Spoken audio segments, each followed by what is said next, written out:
go live to Riverdale Park. This is where mayoral candidate Mark Saunders is making an announcement about mental health and addictions. First-hand experience in recovery.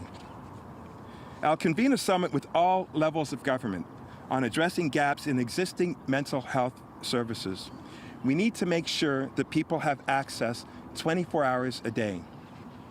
I'll develop a wraparound services strategy that recognizes care should be integrated between the city and Toronto Public Health and service providers, so no one falls through the cracks. And I'll establish a clear agency accountability for those seeking services and support. And last, I'll increase the number of mobile crisis response teams to provide more consistent and around-the-clock response. When it comes to helping those struggling with addiction, I will focus on treatment and rehabilitation. I'll do so by providing nonprofits with free space in unused city-owned buildings. This will help nonprofits deliver addiction services, get the right affordable space that they need. Nonprofits can then use rent savings to provide more help for more people. And I'll earmark a set number of spaces for emergency referrals from city agencies like police and paramedic service in return for the space. And when we work to increase services and supports, we also need to build workforce and infrastructure. We will need more people to help. As mayor, I will call on the province to waive tuition fees for the next 3 years for Torontonians looking to train as mental health, addiction, and supportive housing workers. I'll hire up to 100 of those grads. I'll hire additional public health nurses and negotiate with builders of new rental buildings to include supportive units in their projects and provide them to nonprofits to operate their own programs. Make no mistake, we need a fully integrated, all-hands-on-deck approach. As a former police chief, I know what needs to be done.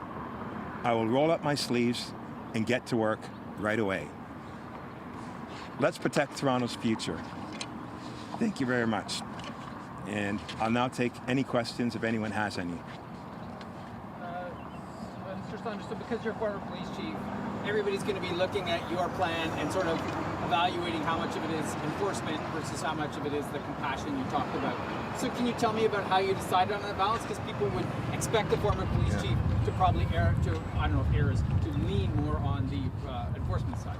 Yeah, thank you for that question. So, anyone that followed my journey as the leader of the Toronto Police Service, I made it very, very clear that we can't arrest our way through this.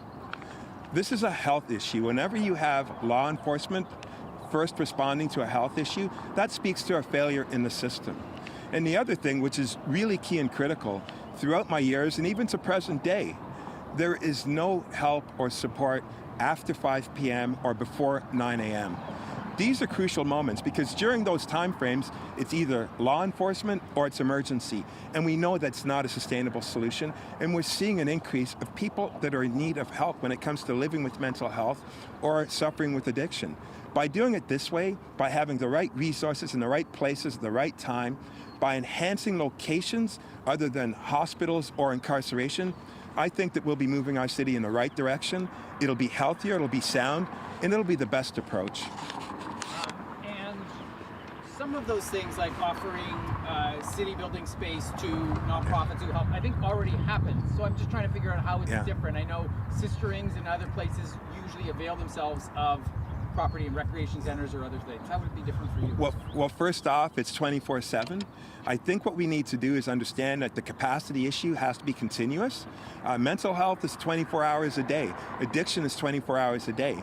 By shutting down most of the resources during those times, that's when we start to have issues. Making sure that the supports are there at the right time, at the right place, by having more outward-facing resources as well to assist in this process, I think will yield exactly what we're looking for, which is a healthier city, which is to add some dignity to people that are in need of help, but also putting the right solutions in the right place and not just throwing more money into a system that isn't the best way of going about doing business. And you know that the city and the Toronto Police are trying to have mental health crisis workers go sometimes when somebody doesn't appear to be a threat to others or maybe themselves, instead of a traditional police response, which sometimes has yielded deadly results. As mayor, would you change that, accelerate it, decrease it? What would your feelings be about that? Well, as I stated, that would be enhanced. I helped develop the mobile crisis intervention teams.